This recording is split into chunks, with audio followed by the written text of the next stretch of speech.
Man, oh man, last night Rachel Maddow, as only Rachel Maddow can, methodically laid out Donald Trump's latest gut-wrenching gutting of the dedicated civil servants who've now been demonized by the sitting president. It's a scathing takedown. We have it for you in just 1 second. It hits me that it sort of picks up where Hunter Thompson left off in 1968 regarding Richard Nixon. And now the legacy of corruption that once again leads straight to 1600 Pennsylvania Avenue. The video we're about to share is Maddow at her best. But let's set the stage really quick with this quote from Dr. Thompson, circa 1968. Richard Nixon has never been one of my favorite people anyway. For years, I've regarded his existence as a monument to all the rancid genes and broken chromosomes that corrupt the possibilities of the American dream. He was a foul caricature of himself, a man with no soul, no inner convictions, with the integrity of a hyena and the style of a poisoned toad. The Nixon I remember was absolutely humorless. I couldn't imagine him laughing at anything except maybe a paraplegic who wanted to vote Democrat but couldn't quite reach the lever on the voting machine.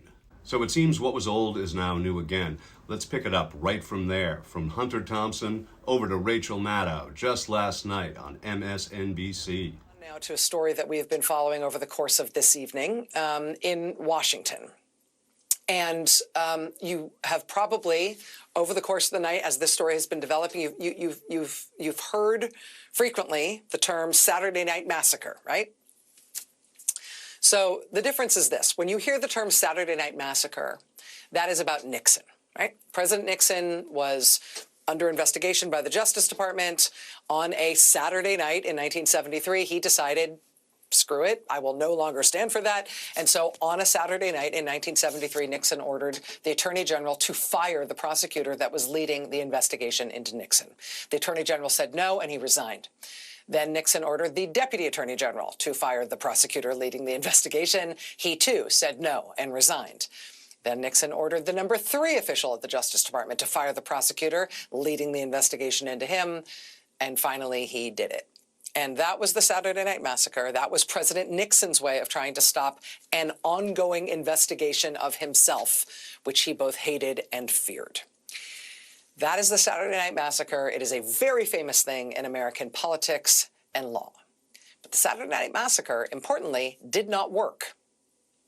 I mean, on that Saturday night, he was able to chop his way through the Justice Department until he was able to successfully that night fire the prosecutor.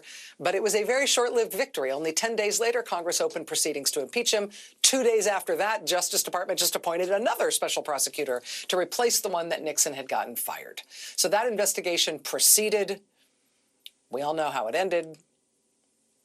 That was the Saturday Night Massacre.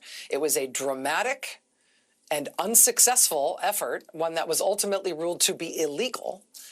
But the point of what Nixon did there was that he was trying to stop an investigation that was actively underway. And that has gone down as one of the most ignominious actions by a U.S. president in American history. But that is not what is happening tonight in Washington, D.C. Tonight, what they are trying to do in Washington, D.C. and at the U.S. Justice Department and at the FBI is something that I think inarguably is worse than that. Because what they are trying to do tonight is not trying to stop an active investigation. Tonight, they are seeking revenge for law enforcement personnel who participated in a previous investigation that is now over. And the reason that is worse is because the point of what they are doing tonight is to permanently, irrevocably change law enforcement in the United States of America, to make it so FBI agents and prosecutors just won't, in the future, pursue criminal investigations and criminal cases if the suspected criminals in those cases are associated with the president and this movement that supports him. They are trying to not get rid of an investigation. They're trying to get rid of American law enforcement as we know it. They're trying to get rid of the very idea of an independent, justice-is-blind system that makes America who we are.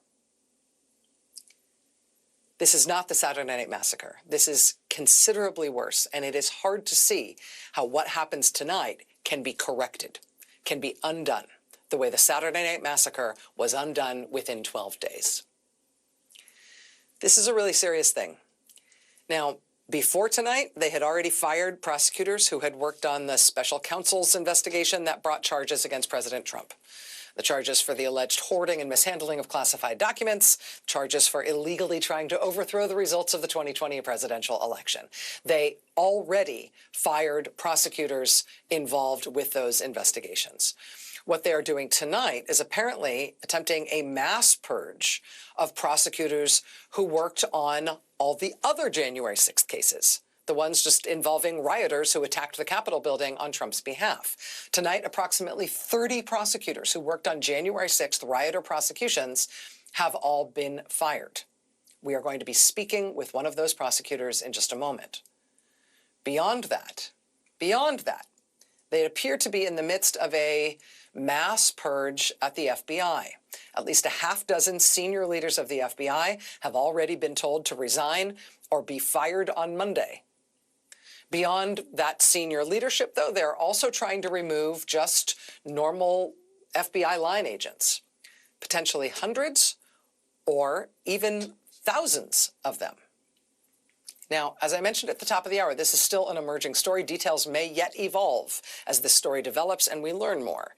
My best understanding of what has happened thus far is this, and if I stand corrected by the end of this hour, I will not be surprised. But this is what I understand what I understand to have happened just thus far. In an instruction that appears to have originated at the White House, Trump's hand-picked acting officials at the Justice Department directed FBI headquarters to hand over internal files from the Jack Smith cases, from the Trump classified documents case, from the Trump overthrow the election case. They were told, the FBI headquarters was told to hand over those files so a list could be made of all FBI line agents and FBI supervisors who were involved in those cases in any way. So personnel action could be taken against those FBI personnel. So they could be punished, removed, reassigned, or fired. The Washington Post reports tonight that FBI supervisors advised agents that any agents who worked on either of those two cases, the Jack Smith cases, FBI supervisors reportedly advised agents that they should be prepared for the Trump administration to release to the public the names of the FBI agents who worked on those cases before they would then be fired on Monday. So rather than just firing them, they were basically going to tell, Trump supporters, including those who were just let out of prison by Donald Trump, tell them, hey, here's the names of FBI agents who were part of all the January 6th investigations, the ones that targeted Trump. Don't worry, though, they're no longer agents. We're firing them today, so go ahead and have at them. Now, tonight, MSNBC's Ryan Riley has obtained a memo sent by the acting director of the FBI to all FBI personnel. And it would seem to indicate that even beyond those things that I have just described, beyond the prosecutors who did the two Trump cases, beyond FBI personnel at the senior levels of the FBI, beyond FBI personnel involved in the two Trump cases, what Ryan Riley has obtained tonight, this letter from the acting FBI director to all FBI personnel, would seem to indicate that they are planning a massive purge beyond that. Some kind of purge against not just the agents who participated in some way in the two Jack Smith cases, where Trump was charged, but beyond that, they appear to be targeting all the FBI agents who were involved in any of the cases brought against January 6th rioters. And to put this in perspective, the January 6th riot cases make up the largest single investigation ever in the history of the Bureau. The January 6th cases are the largest criminal caseload ever assembled by the Department of Justice. If they are going to try to purge every FBI agent who took any part in any one of these well over 1,000 cases, that's kind of the whole FBI. I mean, not every single member of the FBI, but certainly most of the FBI. That was a doozy, Rachel, but let's give Dr. Thompson the last word on the slow death of the American dream come to fruition before our eyes. Richard Nixon represents the dark side of the American dream. Richard Nixon stands to me for everything that I would not want to have happen to myself or be around.